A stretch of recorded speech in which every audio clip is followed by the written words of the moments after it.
Just want to show you what my acrylic tank look like once it's all empty with no fish or anything in it. And one thing I hate about acrylic tanks is usually when you drain them, you usually notice these things look pretty rough. Even though the water covers over a lot of the scratches and stuff, they look pretty rough. So I'm going to rebuff this thing out, and then I'm going to clean it all up and then reset it back up.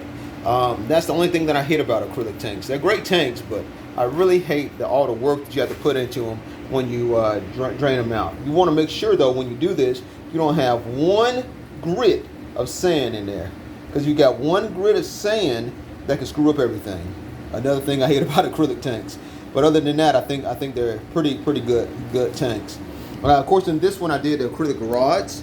And just to let you know real fast how I did acrylic rods, you're going to order your acrylic rods, let's say from eBay, like a 1/4 inch acrylic rod, some weld-on 16. You're going to take a lighter. You're going to light that acrylic rod up. Just light it up.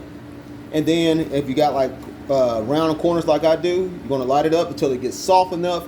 Push it into that corner, form your corners. Put your weld-on 16 on the back of it, and on the bottom and on the tops, and then push it up against the corner. Make sure you get something where you can have it pushed up against it where it doesn't move.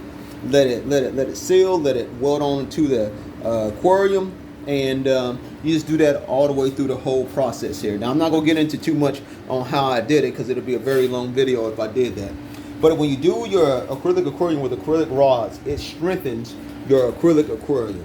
And this is an old one, but I would definitely use weld-on 16 because it's not known to get up into the corners really good, like weld-on 3 or weld-on 4, which could actually weaken your seam. Weld-on 16 is more like a glue. It glues the acrylic rod on there, makes it many times stronger. This acrylic aquarium, let me tell you, is solid as a rock now. And so that's just a little tip that I want to give with everyone, and keep on hacking.